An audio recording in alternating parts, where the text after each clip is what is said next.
Bismillahirrahmanirrahim. Assalamu alaikum, brothers and sisters. If you're watching this video and it's Salah time, please pause it and go pray and come back when you're done. Please check out the description section of this video to support the channel. Bilzerian was on the Hodge Twins podcast and routinely exposed all of Israel's corruption in his usual detailed and emphatic fashion, again leaving no stone unturned. I recommend you go watch the full uncensored version of the podcast so that you can hear everything Dan had to say. I commend him for his courage and also the Hodge Twins for hosting him and making it clear that they too take a firm pro-Palestinian stance. Let's look at the first clip where Dan lets rip on PBD and Piers Morgan. Your interviews with Patrick Bet-David and Piers. I think Patrick Bet-David started it all, right? Yeah, that was kind of the one where I really said, fuck it. I wanted to say it on a bigger platform, but I just didn't want to lose my Instagram just yet. So. Did you lose your Instagram? I didn't. Okay. I actually posted some of the clips on there. Well, I take that back because I did post before Piers on there. I posted about Israel being a fucking parasite. I went a little bit deeper on PBD. You made him score. Because he knows I'm right. And I don't think he was ready to tap dance like that either, you know, because I didn't think he thought that I was going to come as strong as I did. I don't think Piers thought so either. Right. Yeah. You know, and so usually they prepare for, you know, what a guy's going to say and know that he's going to probably have boundaries and not just say. Patrick Bet-David. I was glued to it. Piers Morgan, he was flabbergasted. He didn't know what to say. He started just calling you names. He didn't try to repeat anything you were saying. He just called you names. Just over and over and over again. It was funny. I saw a clip where they like counted how many times he called me an anti-Semite. It was like, I lost count. Hey, he didn't call you a liar. Not one time. He had ample opportunity to call you a liar. He never said it. And he would ask me something, and I would give him a very fucking direct answer, and then he would just move on to something. He wouldn't respond to it. He wouldn't acknowledge it. He would just move on. Majority of the thing you say sounds pretty factual to me. I had more friends that were Jewish than probably non-Jewish. I'm a rich guy. I hang out with fucking rich guys. They just, you know, all seem to be Jewish these days. But yeah, it was not something that I really even considered, you know, and then you just start seeing this stuff and you start seeing what they're doing in Israel. You start seeing our support of Israel to our own detriment. It just doesn't make any sense. Right. And then you start putting this stuff together like Epstein Island and that's a Mossad operation. And that's why they have fucking dirt on our politicians. You know, I mean, you look at their tweets, it's literally like somebody like took their phone tweeting blind support for Israel. And you ask why, and nobody can give you a straight answer. Nobody can tell you why they're our greatest ally. You know, they're God's chosen people. Well, yeah, there's that. And that kind of like, that's really what set me off. And so for them, when they view Palestinians as cattle, then, you know, they can justify a lot. And I think that is the crux of the problem. The crux of the problem to me is their view of supremacy. And it's funny because I said that to Piers and he's like, oh, well, you sound like a Nazi. And it's like the storyline that we were told was the Nazis were the white supremacists. Right. That's what I thought. Right. Like they didn't like black people. They didn't like anybody that wasn't Aryan, right? Whatever. That was like what we were taught. Right. And so when I said that I don't like an idea of supremacy, for him to turn around and say, oh, well, you sound like a Nazi. I'm like, well, it's not what I was told the Nazis said. And I'm not against all Jews. I'm not just saying, oh, all Jews are bad. But what I'm saying is that they are causing a disproportionate amount of problems and that I think Jewish supremacy is the issue. How can Piers Morgan say that they're not a protected class of people? They're the most protected class of people on the planet right now. And the crazy thing is they should be the least protected class because they are so overrepresented in every single category. 5th of 1%. And they've been able to work their way into our government in powerful positions. Not just government, media, banks, and Federal Reserve, you know what I mean? Like all of it, hedge funds. I mean, doctors, lawyers, every position of power in the U.S., they are so fucking massively overrepresented, it's not even close. Bilzerian does not need to take a pro-Palestinian position. It would be easier for him to join the demonic pro-Israel crowd, or to just stay quiet and enjoy life in the shadows. So fair play to him for speaking up for the oppressed. The Hodge Twins seemed to enjoy how PBD and Piers Morgan squirmed in their seats in the now viral interviews they had with Bilzerian, where he told it like it was in regards to the evil Israel have done throughout history. Dan was correct in saying that Israel is a parasite state, and for calling out the leverage and control they have over US politicians, which he put down to blackmail tactics. Dan was once again accurate when describing the crux of the problem, as Israelis thinking of themselves as the chosen ones and thinking of the Palestinians as animals, along with the disproportionate amount of power Zionists have globally across all major industries despite being such a small demographic. We're talking about government, law, entertainment, media, pharmaceuticals, the arms industry, the list goes on. Let's look at the next clip. Bibi Netanyahu. Oh, I mean, he's running everything in the U.S. He's telling us what to do. I mean, he's dictating these wars. I mean, he pretty much says it. Like the U.S. does what I tell them to do. It's crazy. And then when you look at this drone footage over Gaza, man, it's like it's like apocalyptic, you know. It's look at that. So now what are these people supposed to do? They're supposed to go back to that? You know, or actually, I guess they're now not supposed to go back to that. They're supposed to just leave their country and be completely... That's crazy because they said they bombed these houses, these apartments, these hospitals because they're using people as human shields. Hamas is there. But how is Hamas in every house? Well, let's just talk about that for a second. I don't give a if Hamas is in a hospital. That doesn't give you the right to blow it up. Right. Just like if there's a school shooter in a school and your kids are there, do you want them to blow up the school? Great point. Great point. That's not what you do. You don't kill civilians. So... I mean, and it's not like they don't have like tip of the spear military technology. They could be conducting Navy SEAL operations, kicking in doors, you know, killing Hamas leaders. They don't need to carpet bomb refugee camps. They don't need to blow up hospitals. They don't need to blow up mosques. Right. Like, I don't care if there is a bad guy in there. If there's a bunch of women and children, you don't blow it up. They blew up a truck of humanitarian aid that was coming in. The people in the truck and everything, and they got the stickers saying it's humanitarian aid, and they blew them up and killed them. They said, oh, they thought they were pretending to be. You talking about the soup kitchen workers that registered with the IDF and told them their exact positions, and then they targeted them? Yeah. And they were in different cars, and they blew up each car, not just one. It wasn't just like one rogue missile. It's like, no, they targeted these cars, that these cars registered with the IDF and said, hey, we are doing, you know, humanitarian aid. We're feeding these people. These are our cars, and they blew them up. And then, and you see these like groups, like on Telegram, they're like laughing about it. You know, they have like video of, you know, they're like holding up the passports and smiling over the dead bodies and like celebrating. It's like, these are fucking aid workers, idiots. And I started doing research, and a Jewish lady on TikTok, she said, I lived in Palestine. She was Jewish. She said everybody's passports had Palestine. He said it actually existed before they turned to Israel in 1946, 48. Yeah. He said it was Jews, Muslims, and Palestinians living Christians too, right? And Christians, yeah. But the majority was not Jewish people. It was Muslim. Yeah, I mean, they went over there and they just, you know, murdered a bunch of people. They stole their homes. I mean, my friend Mohammed Hadid, Gigi and Bella Hadid's dad, they let in Jewish refugees, and the Jewish refugees kicked them out of their own fucking house. Can you imagine letting people into your house, like, come in, you know, we'll save you, and then they kick you out of your own fucking home? Like, it's just such a crazy concept. I'm glad that the Hodge twins rolled the drone footage of Gaza after a year and a half of indiscriminate bombing to show the extent of Netanyahu's war crimes. They also made the point that there was no need to bomb every single home, as it was not numerically possible for Hamas to be in every single house in Gaza. Dan was right when he said that even if Hamas was in any of those homes, it still doesn't give Israel the right to kill innocent civilians. Dan Bilzerian said what I've also been saying since Israel started this genocide, and that is due to their advanced weaponry and technology, along with their numerous military personnel, Israel could have conducted a Navy SEAL type operation and kicked in doors to arrest Hamas members, which would have minimized civilian casualties. As Dan said, this would have been a more moral option than carpet bombing women and children, refugee camps, hospitals and mosques. But that was never Israel's aim. Israel and their supporters use any opportunity they can to dehumanize non-combatant Palestinians and conflate them all as extremists to justify wiping them out. This sinister motive and total disregard for human life was further emphasized by Dan and the twins when they gave the example of humanitarian aid workers who had gained clearance from the IDF themselves and who were from the West being assassinated despite being told they were safe. And as usual, the IDF faced no repercussions, as they did what they always do, claiming it was a mistake even though 3 separate vehicles were targeted. Dan also called out the sickening Israeli Telegram groups dedicated to celebrating these horrific acts. This is the impunity Israel has. They kill Palestinians, and even Westerners trying to help Palestinians, and not only do they get away with it scot-free, they laugh about it. Well done to the Hodge twins for acknowledging how Palestine existed as a peaceful majority Muslim country before Israel was ever formed, hosting Muslims, Christians and Jews that lived there in harmony. The twins also referenced a Jewish lady recalling how her passport had Palestine written on it, again before Israel ever existed. I can now see why this issue is somewhat personal to Dan, as his friend Mohammed Hadid experienced firsthand the theft of his home, his land and witnessed the killing of his people after European Jewish immigrants arrived. Let's watch the next clip. I think Democrats get what's going on in Israel to the Palestinian people, I think, and that's saying something because Democrats are freaking idiots. Why do you think they get it and Republicans don't get it? I think that they see the settler colonialism or whatever, and they've been programmed with this whole like white supremacy is the problem in America.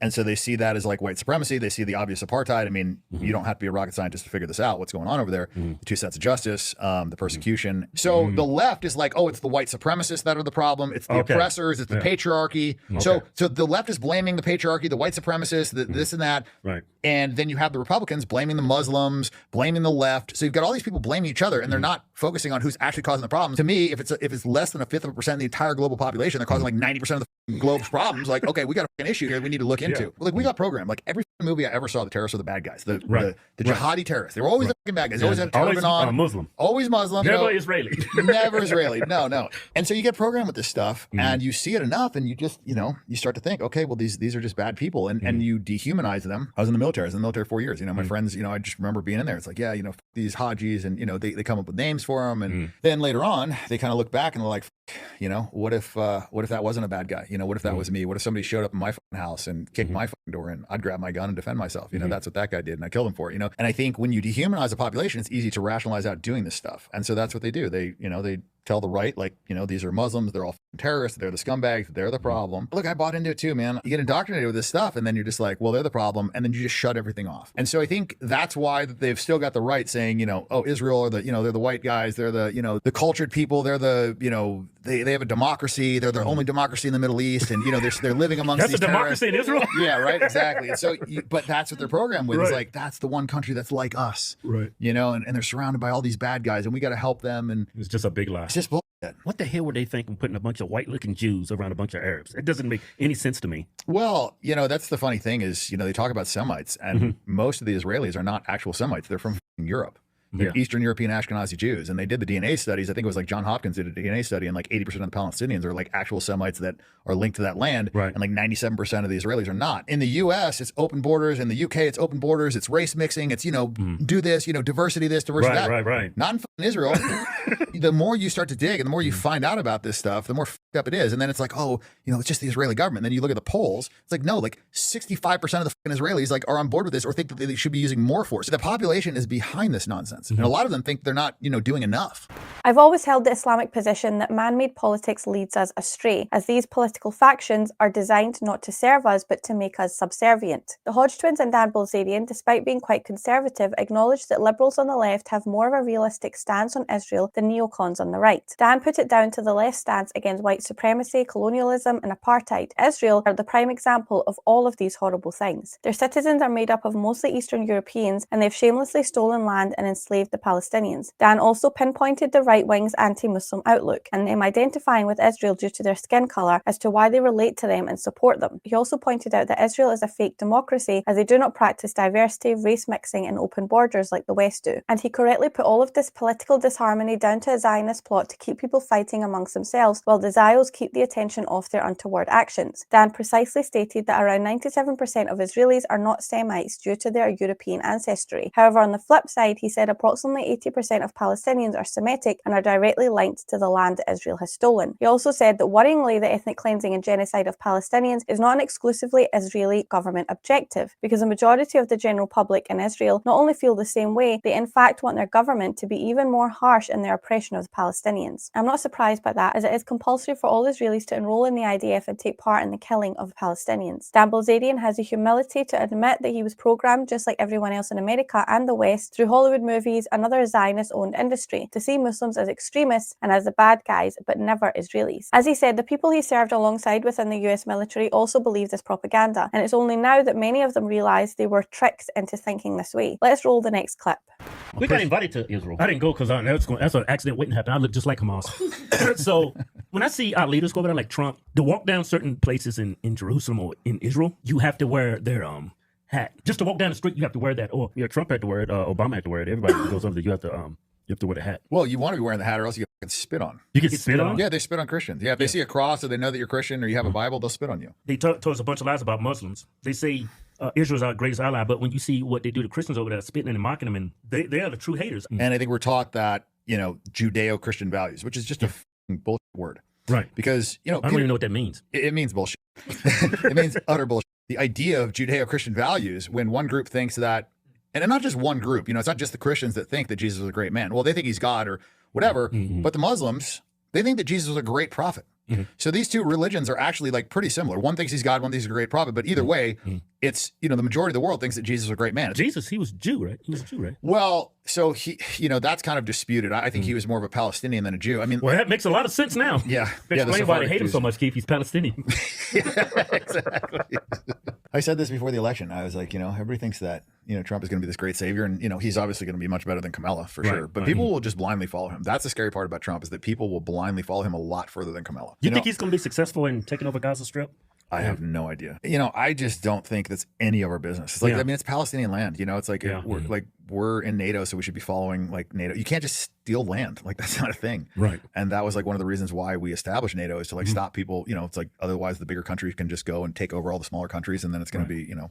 That's exactly what we're doing in Palestine. Well, that's kind of the point, right? Is this whole greater Israel project. Because, I mean, if you look at what's happening on the West Bank is completely separate from Gaza. And the West Bank is unequivocally Palestinian land. And they're just like building settlements, they're burning villages, they're burning people's houses, they're bulldozing houses, they're burning their trees down, they're killing them and just murdering them. Right. I mean, there's a lot of really fucked up things happening on the West Bank, and there's no Hamas up there. It's not, the West Bank is completely separate, and they have no business being there, and they're just developing it. Yeah, it's illegal. Like, it's just unequivocally illegal. So, and it's all war crimes, right? Yeah, that is a war crime, and we are part of it. We funded it. Not only were we funding it, but we're defending it as well. I mean, how many of our congressmen and senators came out and like basically, condemned the International Criminal Court? Yeah, because they made Bibi Netanyahu a war criminal, right? Yeah, well, I mean, they charged him with war trouble. crimes. Yeah, I mean, well, most countries other than the U.S. are, really against it. I mean, what he's doing is super fucked up. It's not like a maybe. I mean, you can't blow up embassies. Like, he's literally doing the definition of terrorist attacks. He's bombing refugee camps. He's bombing hospitals. He's murdered foreign leaders in embassies. He's blown up embassies. He's targeted soup kitchen workers. They've killed a bunch of journalists. They've killed tons of children. Like, and they're just, they're stopping humanitarian aid coming in. They've cut off water. They've cut off electricity. I mean, the list of war crimes this guy's committed is like a mile long.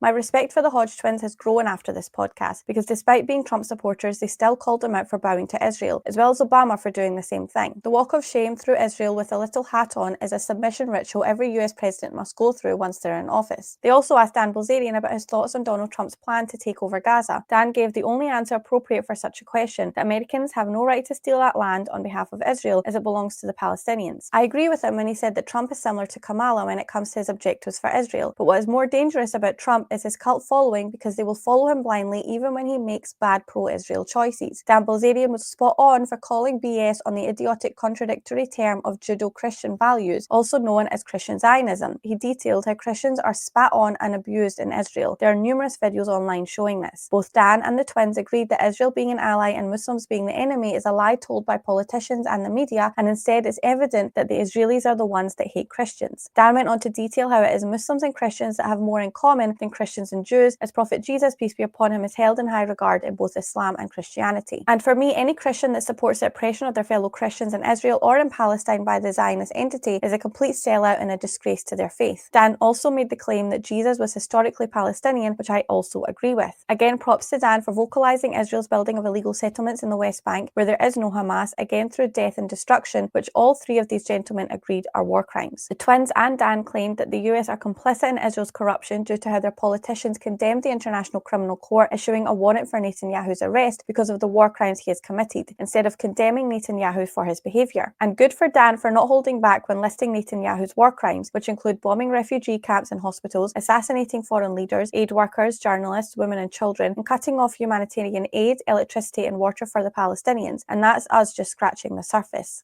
Why doesn't Fox News cover it? I mean, Rupert Murdoch, he's a super Zionist. When I look at Fox News, they see the Palestinian protests here in America. They mock them, and they try and they try and paint them as anti-American, which is absolute bullshit, because true patriots put America first. They don't put Israel first, and everything that we do to help them is putting Israel before America. So since Israel's conception, every dollar that we've given them in aid, we borrowed to give them from the Jewish private bank, the Federal Reserve, which is not a government bank. A lot of people don't know that. We have borrowed all that money, so you have to do the compounding interest. And if you do the compounding interest, we've given them $9.6 trillion in foreign aid. It's just coming out of the American taxpayers' money, because the Fed just prints more money, or the government borrows more money, and then they have to pay interest on that. And eventually, the rooster's going to come home to roost, and you got to pay off your fucking debt. You can't just stop seeing all these constant red flags, and everything points in the same direction. We looked at that drone footage of our military going over there, cleaning that up, having to remove all the dangerous debris and missiles bombs that's laying around.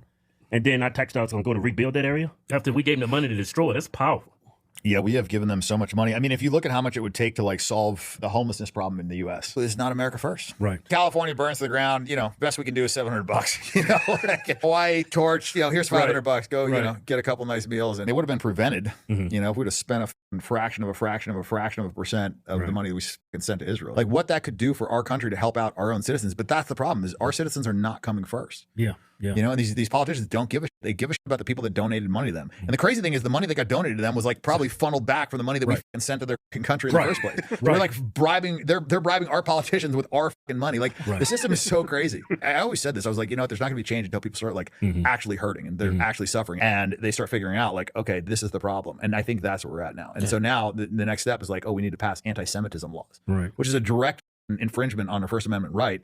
As you saw, the guys went full circle with Piers Morgan's boss, Rupert Murdoch, being called out for painting ordinary Palestinian citizens as being extremists. Murdoch himself is one of the largest investors in building illegal Israeli settlements in the West Bank, which explains his seedy motive to spread this type of propaganda. I like how Dan and the twins followed the money trail when it comes to America funding Israel. Dan claimed the US borrow money, print money, and tax their citizens through the nose just to fund Daddy Israel to the tune of trillions of dollars. The twins claimed that the same US taxpayers whose money funded the destruction of Gaza at the hands of Israel will now have to pay up again for the rebuilding of Gaza. And Dan Bilzerian added that the US politicians that are being bribed by Zionist lobbies in the form of donations to their political campaigns are receiving recycled funds that America already initially gave to Israel, so basically it's not costing Israel a penny. As Dan said, homelessness in the States, along with the recent wildfires in California and Hawaii, could be accordingly compensated or prevented from happening in the first place if America gave their own citizens funds rather than giving them away to Israel. Dan Bilzerian also claimed that people are beginning to wake up to this despicable state of affairs, only for the Zionists to force new anti-Semitism laws to be passed in order to punish anyone who speaks up about their agenda, let alone questions it. Let's watch the last clip. If they just hate Christians and they hate Muslims, they're going to treat you're going to treat people that you hate differently. Like, I didn't go to Israel and start attacking their shit. Right. I feel like they have come into our country and they're attacking all sorts of important things, like, people's, belief system, the nuclear family. I mean, all the isms, feminism, Marxism, communism. Hey, because of your opinions, you had some financial blowback on your company. You got ousted? They kicked me. They illegally removed me from the board, and they kicked me out as chairman because of my pro-Palestinian and anti-Israel tweets. Since I took this position, and I've had tons of death threats. I've had financial threats. I've had extortion threats, blackmail, just everything across the board. Like, they've come at me like guns blazing. And that's kind of just like solidified my position. Because validated all your beliefs. It did. Right. Yeah. Because here's the thing, like, if they were like, yeah, you know what, like what Israel's doing is fucked up. We don't support that. And we recognize that you criticizing a country is not attacking Jews. Because where I started this was attacking Israel. Right. It's not a Jewish thing. It was like, what the fuck is Israel doing? This is fucked up. We shouldn't be funding this. Stop the aid. What the fuck is going on? Like, that's where it started. Right. We've come a long way. And it's funny, they take it so personally for land they stole and have no right to even be on. I mean, they have the Samson option. I don't know if you're aware of that. What's the Samson? So that's basically like, if they feel like Israel is going to be, threatened for extinction, they will launch 300 nuclear missiles and destroy the entire world. It's not a conspiracy theory. That's like a thing. They got that many? Well, they're not supposed to have any. But that's right. They stole them from us. I think if we were to stop backing them, they would stop acting like such fools. Is Israel's plan to use nuclear weapons as a last resort against a country that has invaded or destroyed Israel? There you go. It's a deterrent strategy that intended to keep Israel safe. This is, by the way, a country that's not legally allowed to have nukes, by the way. Right. So, yeah, rules for thee, but not for me. That should be their motto. Dan Bilzerian has no filter. He says it like it is. He stated that Israelis do not like Christians or Muslims, hence why they treat them like dirt. Dan even blamed Zionists for the general disharmony in the West due to social issues and the breakdown of the family unit. As he said, he has taken some big hits for his support of Palestine and for exposing Israel in the form of death threats, loss of income, blackmail and extortion, which Dan said only confirmed all his suspicions about the Zionist mafia. I liked how Dan called out the shallowness of his former business partners who ousted him from his own company due to him being pro-Palestinian, doing so because they took the viral clips of him calling out Israel so personally, even though they have no rights to that land. The Samson option they spoke about did worry me. To know that if Israel feels threatened enough, they will fire nuclear missiles across the world so that they can destroy the entire planet is the most extreme thing I've ever heard. This is literally the definition of terrorism. And Dan made the point that despite Israel having hundreds of nuclear weapons to commit such psychotic acts, which they have stolen from the US, they're technically not permitted to have any. So once again, the fact they have nuclear arms in the first place is yet another major violation of international law. If any other country in the world did the same thing, there would be hell to pay. Again, shout out to Dan Bilzerian and the Hodge Twins for being so truthful, as it takes a lot of courage to speak so honestly against the grain. We really need Muslim nations to step up and put an end to this, because until they do, nothing is going to change. Thank you for watching. Make sure to join my free Telegram group via the link in the description, where we as Muslims can speak freely and without censorship about issues like this. And remember to like, subscribe and become a channel member for access to exclusive content. Until next time, inshallah, Jazakallah khair. Allahu Akbar, Allahu Akbar, Allah.